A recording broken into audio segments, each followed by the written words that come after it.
Hello, my name is Jose Figueroa, and that's the Colosseum in ancient Rome behind me. I'm about to set off for Anzio, Cassino, Paestum, and Crete looking for World War II battle sites and any military museums I may encounter along the way. So stay with us as we look at all these ancient sites and how they relate to World War II. Before we begin, let's take a look at a few of Rome's ancient monuments. Arcs were usually built to commemorate a military victory. This carving on the wall shows a soldier taking a prisoner.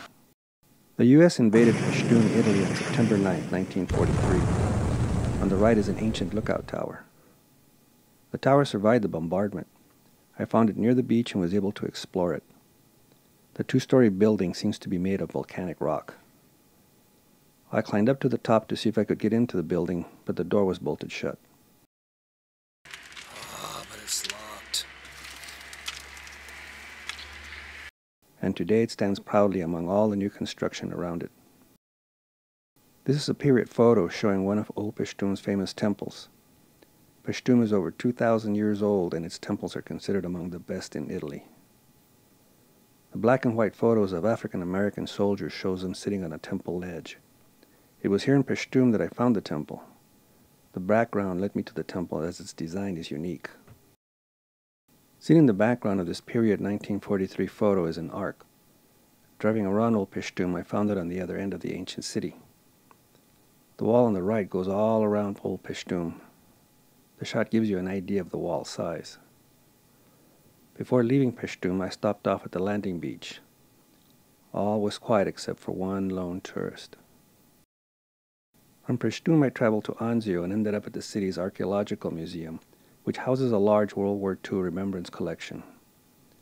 Housed here are many military artifacts that were given to the museum, and in some cases were salvaged from the ocean. It is dedicated to U.S. sacrifices in World War II. You see uniforms, dog tags, helmets, and many various weapons. There is also a tribute to Japanese-American Private First Class Wallace Hideo Oshiro, who died near Cassino. He belonged to the 100th Combat Battalion. Today, the beaches of Anzio are full of sunbathers and weekend sailors, a peaceful reminder of American sacrifices. Not too far from the city is the Anzio Beachhead Cemetery, where the remains of Allied personnel were laid to rest. From Anzio, I was off to Cassino. My first stop was at the Cassino War Museum. Outside the museum were two German Pak anti-tank guns in fairly good condition. Inside the museum are a mixture of American, British, Polish, Italian, and German war artifacts. Many of these artifacts were found in the surrounding area. A lot of the items were German, such as this winter coat, a German helmet, two German paratrooper helmets that looked like they were dug-up items, German personnel items, a German camo jacket with a paratrooper badge, another dug German helmet, the famous Schmeitzer submachine gun, rusty but in fair condition, a wool tunic. The pleated pockets are an indication of an early tunic. This is a late war tropical tunic. These were made of cotton. This is a German paratrooper jump smock. The mannequin is holding a Luger. An American helmet. This is a British field uniform. I'm not up on my British uniforms, but it may be an officer's.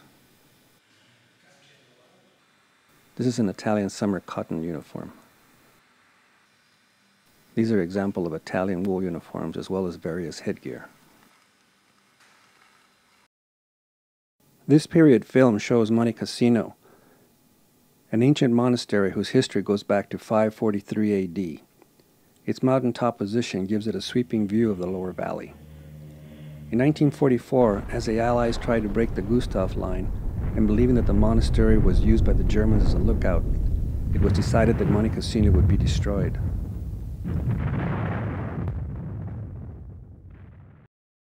Monte Cassino was rebuilt after the war. Today it stands as much as it was before its destruction. The main approach to the monastery is a steep, winding mountain road. I arrived on a crisp September day. Monte Cassino is a huge complex.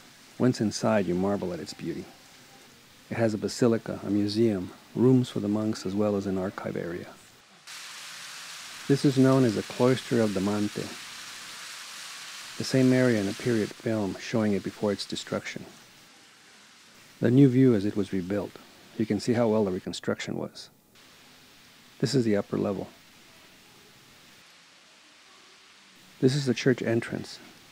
Inside we see beautiful columns, arches, carvings, and ceilings. It seems hard to believe how well the reconstruction was, to realize that many of the replaced items had been hundreds of years old. Overlooking the valley, we can see what the German paratroopers saw. The monastery has a small collection of militaria collected during the reconstruction. We see British, American, and German weapons and field gear. Unfortunately, they keep it in a dark area of the building, making it difficult to videotape. As an example, this is an American BAR in pretty beat condition. Known as Point 193, Castle Hill was one of the mountain peaks that was used by the Germans as an observation point. After much fighting, it was taken by the Allies on March 15, 1944. Unfortunately, it was closed the day I went. Located just down the hill is this gigantic sculpture dedicated to peace. While there, I decided to climb up the hill. It's a pain in the butt, and it's slippery, and it's wet, and there's mosquitoes, but I saw this piece of metal. I wondered if it's something from the sculpture, or something left over, like a panzer thingamabob. I think it's part of the sculpture. Later, I was told not to climb the mountain due to unexploded shells, bombs, and mines. From the Peace Memorial looking up, I could see how hard it would have been to get to Monte Cassino. The Poles suffered tremendous losses in their assault on Monte Cassino. They established a cemetery along the road to the monastery on what is known as Point 593. There are over 1,000 Polish soldiers buried here. Included is the grave of General Władysław Engers, who had commanded the Polish forces that captured Monte Cassino. In the town of Cassino itself, there is the Commonwealth War Grave Cemetery. The cemetery holds the remains of British, New Zealand, Canadian, Indian, Gurkha, and South Africans. Even my hotel, La Paz, had its own display of World War II militaria. Items like this crushed helmet, an American tanker's helmet, various German items, and hopefully a deactivated British hand grenade. The center of town has a display in remembrance of the battle. Included is a plaque dedicated to the 34th Infantry Division. A Sherman tank along with a German anti-tank gun are nestled among the trees, which makes a very picturesque scene. The German cemetery is located a few miles out on the opposite side of town. Buried here are many German paratroopers who died fighting in the mountains of Cassino. The invasion of Crete, Operation Mercure, began in the morning of May 20, 1941. A large paratrooper assault was launched against Maleme, Caney, Retimo, and Hercaleon. Hercaleon was attacked by Fallschirmjäger Regiment 1. Today, Hercaleon is a busy tourist city. The invasion of Crete was vicious. The occupation was brutal. As a result, there are a number of museums dedicated to Crete's struggle during World War II. The Battle of Crete Museum is situated behind Hercaleon's main archaeological museum. Inside are numerous German and Cretan artifacts left over from the war.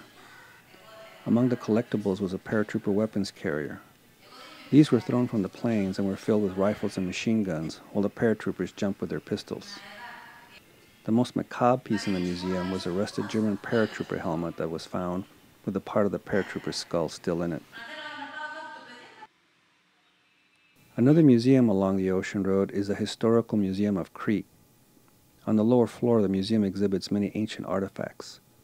Things like helmets, bronze arrowheads, gold jewelry, recovered from the sea amphora, and snake-throwing charmers. Upstairs, it has a whole floor devoted to British weapons and gear.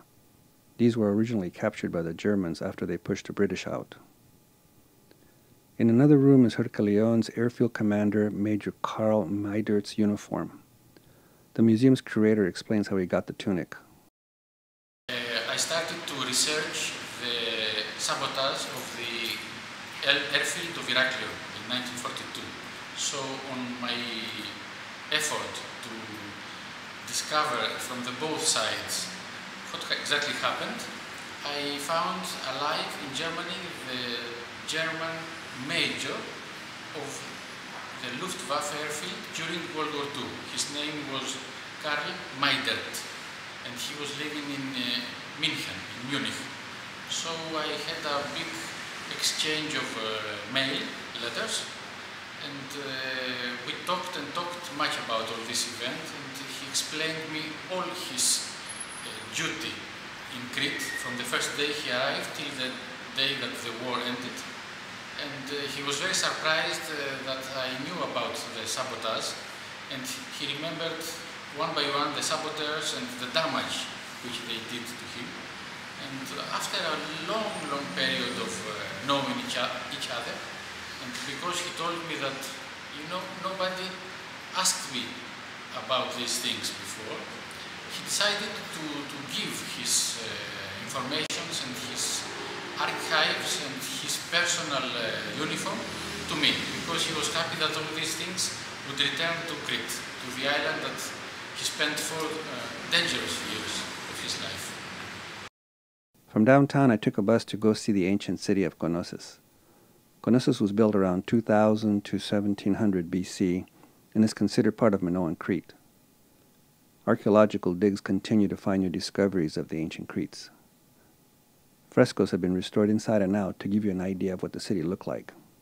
Just a hop from Knossos is General Heinrich Kreppe's headquarters. He was commander of the 22nd Air Landing Infantry Division in Crete. I managed to get on the property and found it almost as a period photo show. In 1944, General Kreppe had the distinction of having been kidnapped and taken off the island by special operatives of the SOE, Special Operations Executive. He was released in 1947. West of Herculeon is Cannae or Chania. As seen in this period German photo, many of the old buildings survive, including this lighthouse. Chania also has a naval museum of Crete. Inside are examples of ancient naval warfare. Meeting you inside will be a Greek god. The Battle of Crete Museum is upstairs. It consists of German, Italian, and British militaria. After the war, there was a tremendous amount of war material left. Guns, helmets, medals, field gear, and other items were gathered to place in these museums. This is the third war museum I had found. Many of these artifacts are still being found in the countryside. This is a German submachine gun that was buried in the hills for many years before being found. Rusted and falling apart, it is a reminder of past battles. After the invasion of Crete, German paratroopers created this monument to honor their war dead. I found the monument on the western side of the Cannae-Maleme Road, across the street from a gas station. It was a little difficult to find at first due to all the construction and trees, plus the garage built on top of the pathway. Multi-storied in height, it is now covered by weeds and graffiti. It has seen better days. The graffiti is due to no respect from the Cretans to the Germans. As for the eagle, I was told 2 stories by the locals. One is that lightning destroyed it, and another that local vandals knocked it down. There are still many people who remember the atrocities committed by the Germans, and as such, no German-made monument would have survived. Originally, I was going to leave northern Crete, but the seas were too rough, and I was advised by a local wise woman to go south. The road over the mountains is windy with no people, but a lot of goats. Along the way, I found this private museum. The story is that after the war, the family's grandfather set out with a mule and a cart and began to pick up whatever debris that the war had left behind. It is now the livelihood for the family. Among the items were Stuka parts, such as this bomb-looking thing, and a propeller. I think that all these items were just laying around. Helmets, rifles, bayonets, all kinds of field gear, and none for sale. I had never seen so much war material. The grandfather must have gone through the whole island. And just for fun, I assumed that all those bombs and shells were dewadded. I could see German, British, and Italian items. All these items picked up from the battlefield. It was the same inside, full of military items. They were in better condition, but these had been hanging around for 60+ years. As the British retreated, they went south across Crete. They traveled over mountains and through valleys or gorges, to get to the port of Skafia. While at the museum, I talked to an Englishwoman who was traveling the length of one of those gorges. Her dad, a British soldier, had traveled through the gorge to escape the Germans, an area known as Ingris Gorge.